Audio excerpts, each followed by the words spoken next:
So yeah, we're just here to have some fun. This has been ages since I streamed. I have not been feeling well. My medical stuff has been a right pita, and I don't mean the nice flatbread that you can stuff in. It sounds delicious. If you want to eat my medical issues, go right ahead. Why don't you just unsubscribe to your medical issues? Well, it's spring and the ability. Yeah, no, I understand. Yeah, I understand that. Oh, by the way, guys, thank you to everybody who watched the premiere. I really appreciate it. You guys are awesome. Yep, we've, in fact, one of the people I discussed in the talk is in the chat room right now. I really appreciate MJR staying around and chatting for a bit. One of the things I wanted to do tonight, I interviewed Brad Wardell of Startup Games a while back. The interview is actually still on my website, which I linked in chat a little bit earlier. There is a new Star Control game coming out. For those of you who don't know, Star Control is probably one of my favorite series in games. It's got just a personality to it.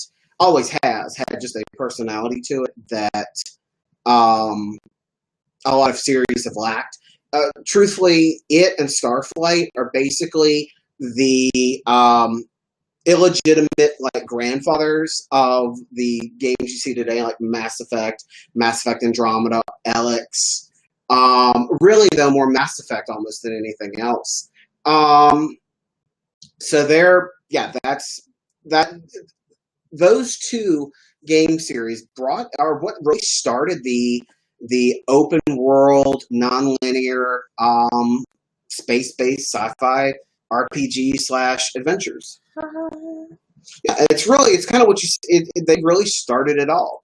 And without them, you would probably be lacking quite a bit in some of the flavor that you see. And to be honest, the original creators of Star Control said they even borrowed heavily from Starflight. So I guess really if you wanted to chart the family tree, it would be like Starflight, Star Control 1, Starflight 2, Star Control 2, the Star Control that shall not be named because it doesn't exist. Yeah, I'll show you the box. It doesn't exist in a little bit. And then you start going into more of the open world ones. There was Mega Traveler in there somewhere, which took the Traveler RPG, which I've run several campaigns in. But I mean, really, these are the great grandfathers of what you got today in Mass Effect: exploring planets, collecting items, solving quests, incredible cast of characters, wonderful dialogue. But it didn't always start that way. The first Star Control was interesting.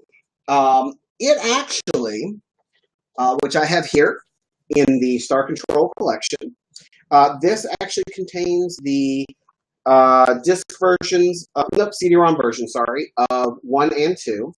The cool thing is, it's got both of them. I would have preferred the floppy disk ones, but it's been really hard to find Star Control 1 in disc. I do, however, have it now complete in box on the Genesis. In fact, Puck, if you wouldn't mind, could you run grab that? I think it's still in the bedroom. Okay, cool. But while Puck's gone, I'm going to just set center here. This is Star Control 1 and 2. They were, did you find it? No, I meant the complete in-box one. Oh. This is back when they came with a ton of content. This is the box, and this is everything in it. So now imagine if this CD was replaced with like 20 floppies. It would have been a lot harder for Star Control 2 to have been on floppies because it did have some voice acting in it. But Star Control 1 could have been done easily. Star Control 1 sets up the universe. And actually, the funny thing is, should be. Can we go check the, no, check under or beside. In the bedroom. It's either that or it's in here. Which is no, I don't think so. We'll find it. Anywho, so this game, spoiler alert, I mean, it's over 30 years old, so I guess I can say this, but spoiler alert, you lose in the first game. The Genesis version of it was interesting. The PC version, you actually got to do quite a lot of stuff in it.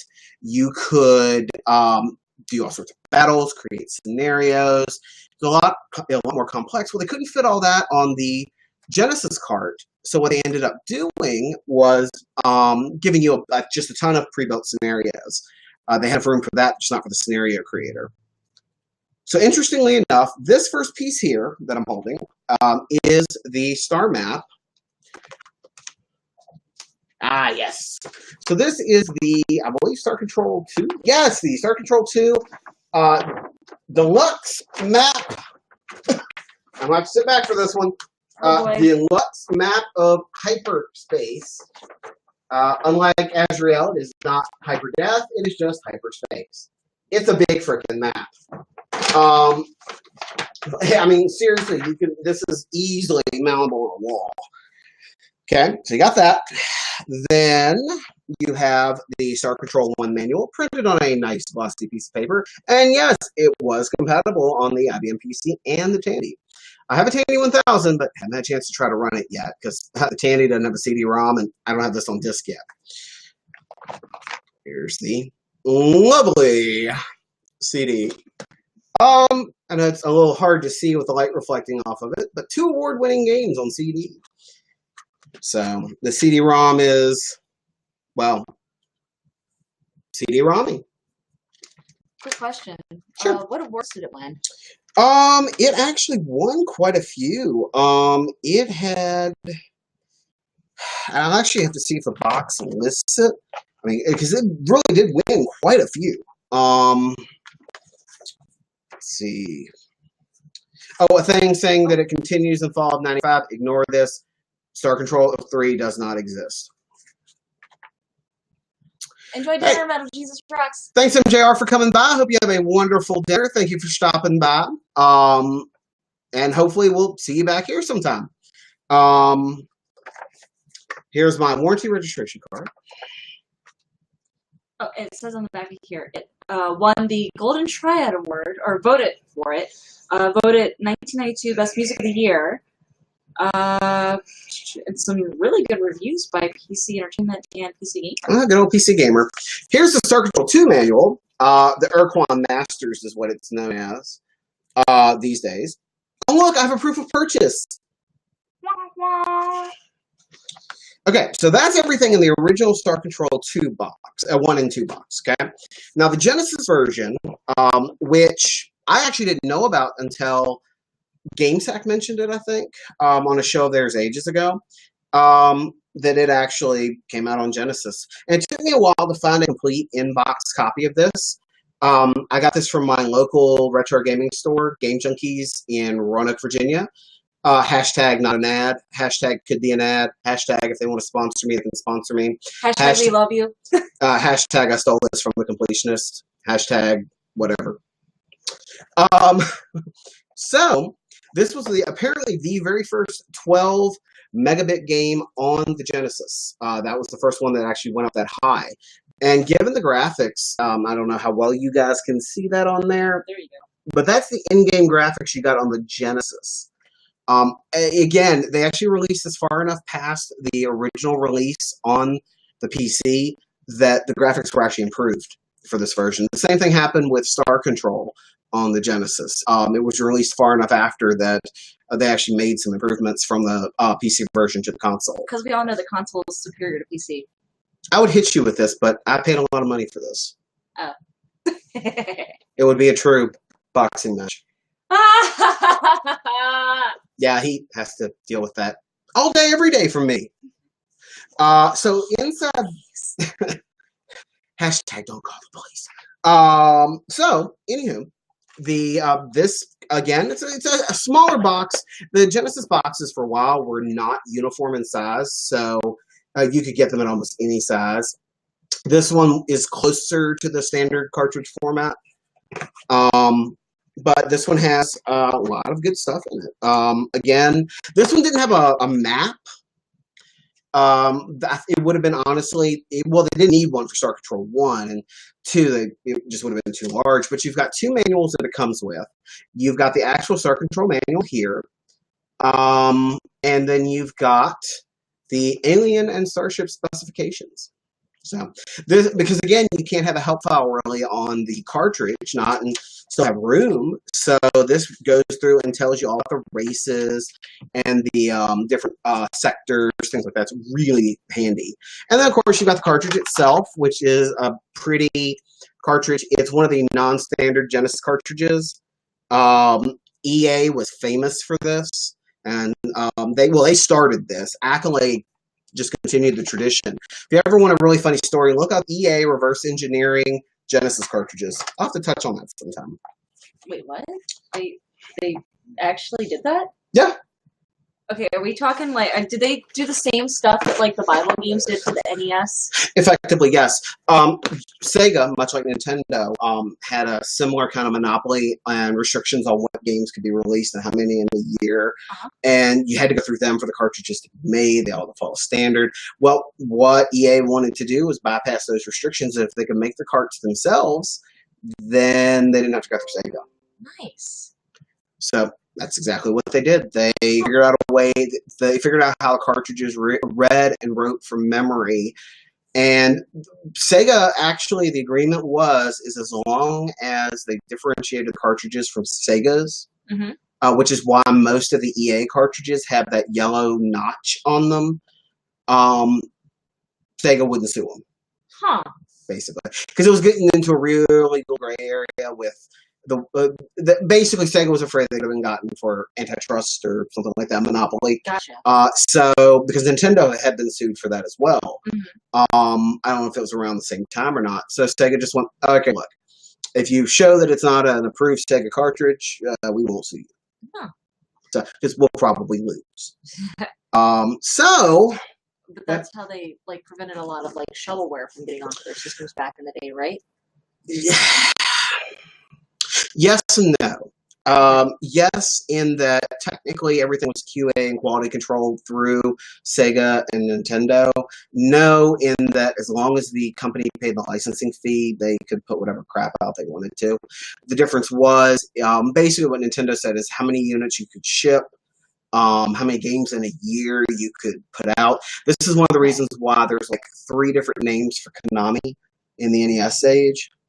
Yeah, Konami, I think, was known as Ultra, and there was one other. I don't remember what the other branding name was, but basically it was another kind of almost like a shell company to basically bypass Nintendo's restrictions. Oh, okay. Now this brings us to Star Control 2, arguably the best of the series. Much like Mass Effect 2, basically the second one's the best. First one's good, and it was really great for the time, but it was setting up for what they wanted to do in 2. Sorry, my webcam isn't mirrored, so it's a little confusing for me. Oh, wrong mouse. Come on, back up. Oops. Whoopsie. So, one second. I went for so long that my other computer went to sleep. Oops. So, Star Control 2. This one sets up a massive story. And honestly, I mean, I don't want to spoil the story for you, but it was rated the best science fiction game of 1990 by Video Game and Computer Entertainment. And I mean, it's just I mean, this is the artwork for it. Okay. So pretty. Yeah, check out the graphics on the back. I mean, this is a DOS game back in the day. What? No, seriously. Let me see the back of it. What? Yeah. See? Oh, dude. Yeah. That is cool. It's really awesome. I got exposed to it. I don't know. I guess mid to late 90s. I think it's when I'm in. No, that's well, maybe we'll see what that is. Mm-hmm. What I think it is. It's probably not good. So again, we have the very, very large map. I'm not unfolding this one. It's the exact same as the one I already showed you. And it's big.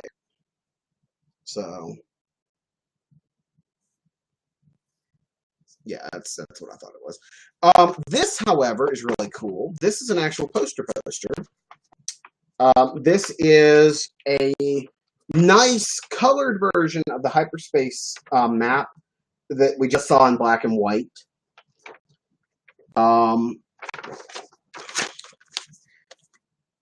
You then have the role-playing resource guide. Believe it or not, this actually came with its own set of role-playing games rules, I believe. If I remember correctly, that's exactly what this was for.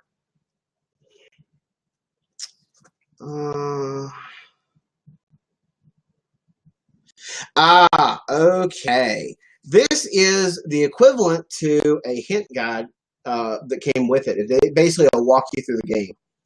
I've actually never read this, so I'll have to read it sometime. I already know how the game ends, so wouldn't be that much of a spoiler. Again, actual manual. This one is not in full color, but still features the artwork from the front of the box. Again, just awesome. I'd love to know who the artist was who did the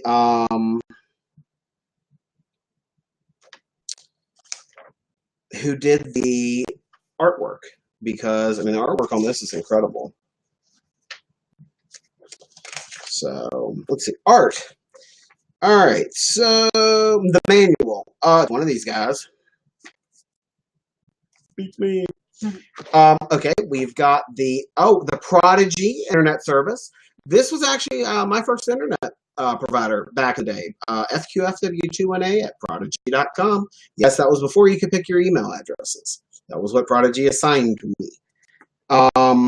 You've also got the Disk Exchange offer. If you needed to or wanted to, if you actually maybe you got it as a gift, maybe you bought the wrong version by mistake, you could actually trade in the version that you have and get the version that you want. The correct disk format. You have got your warranty registration to Accolade. You have got the ingredients list. Ooh.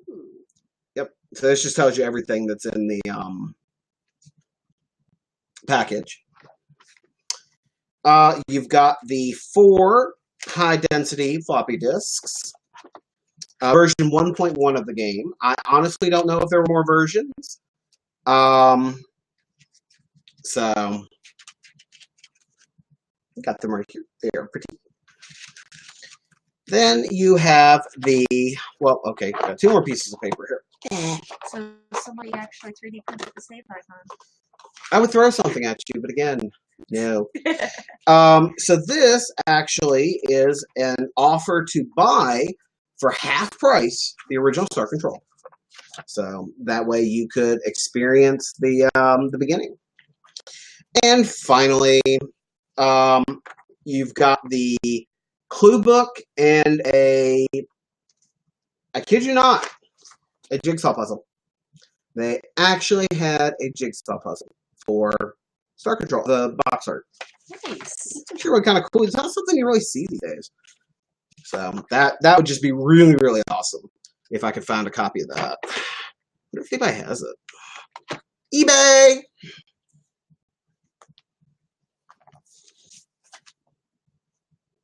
Actually, if you sold a cow on the internet, would that be truly eBaying? Oh my god! What? No! No what? No more puns! What? Damn it. What? I am the pun. Seriously, I am the pun, see? I'm saying. You are the one who speaks in pun. Yes, he is quite fun. And I'm not quite done. Oh god, no. You better run. He's stuck in a loop, everybody! So, now we come to the game that absolutely, positively doesn't exist. Yep, no such thing. Never seen it before in my life. But how do you have it? Because unfortunately I have to acknowledge that it does exist. Basically, as far as I understand, this was not actually made by the original Star Control guys. This was an attempt by Accolade to basically make more money. Cha-ching! Yeah. It was originally $60. I bought it for the low price of not what that sticker says. It says $4.95. Nope, I talked Goodwill down to $2.95 actually. What ended up happening, I walked in and they had a crap ton of classic PC games there. I ended up picking up like 25 titles for $3 each because, well, I almost bought them out. But this is Star Control 3. It has a CD-ROM. It has voice acting. It has 3D models. It is not good. It basically doesn't follow any of the original Star Control formula and takes the ending of Star Control 2 and I've played it because it is a Star Control game. I have not enjoyed it. Actually still sealed on the top, but not sealed on the bottom. Yeah, somebody broke the seal of the apocalypse. I was going to say some unfortunate soul actually opened it up. Well, what's funny, I got a receipt in here for it when I got it. And he bought it from the exact same place I was originally going to buy it, which is amusing. I had wanted it when it came out. I hadn't read any reviews. I mean, this was back in the late 90s. And so Sam's Club had it, but I never had a chance to buy it. And that's actually where he got that from, which is just amusing. So yeah, I mean, it just, I don't know. It tried to capitalize on the fans, and it just didn't do a very good job, in my opinion. So that's the CD. Note, it requires 512K of conventional memory to copy Star Control 3 onto your hard drive. It also gives you the ability to run a boot disk maker program to free up enough memory to run it. I remember those days. It wasn't high mem. It was wasn't memtest.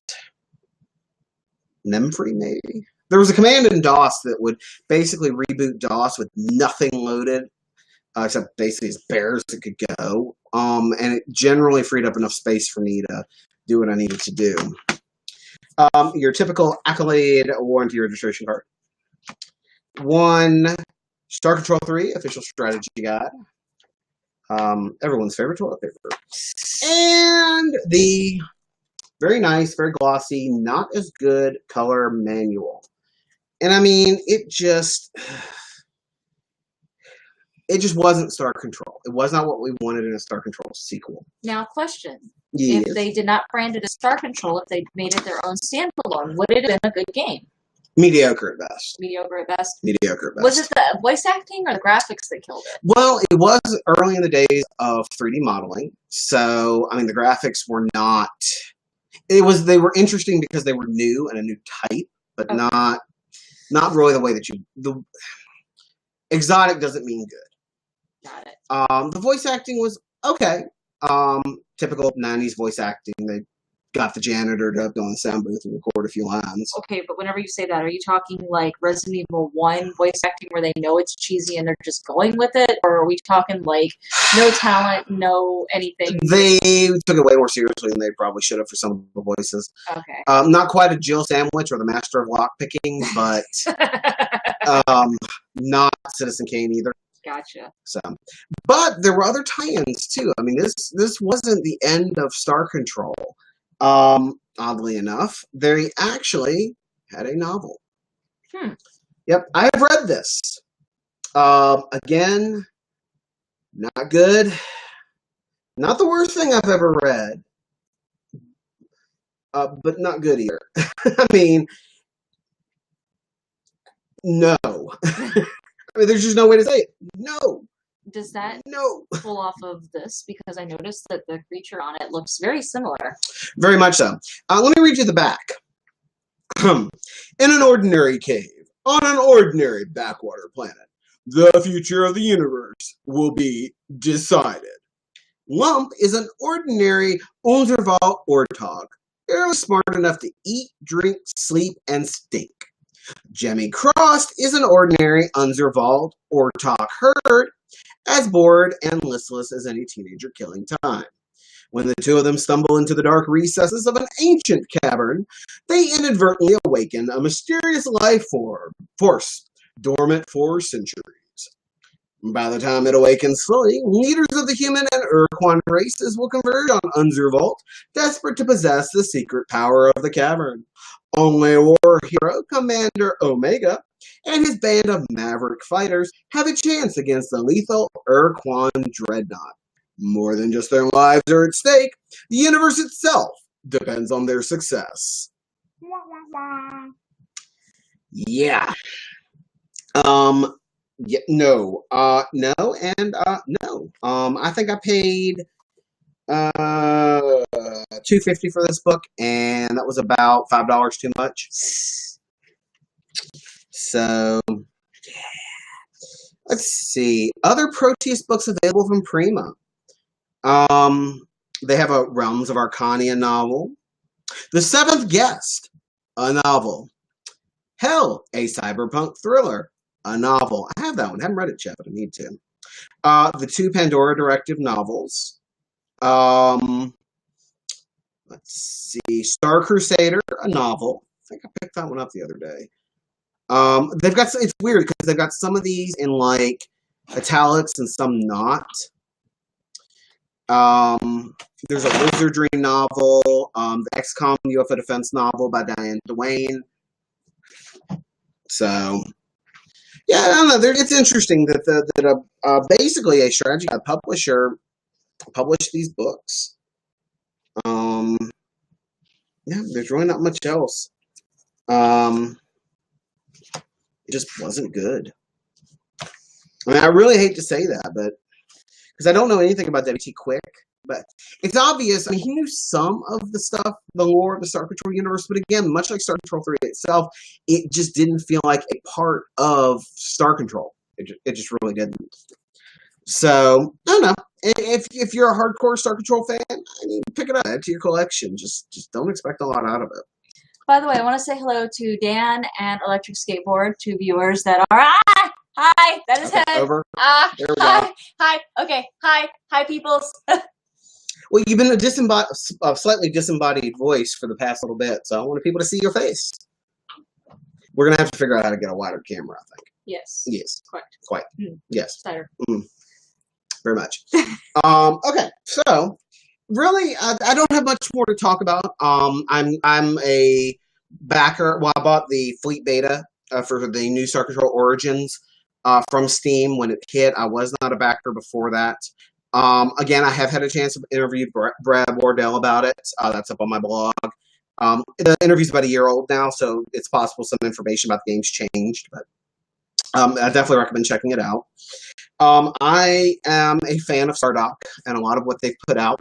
I have the collector's edition of Sins of a Solar Empire, amongst several other Stardock titles. I've got quite a few in my Steam library, but they put out a quality product almost every time. I mean, I don't think I've ever really had a bad game from them. I've never regretted spending my money. So that's probably one of the highest compliments I can pay. I've never regretted spending money.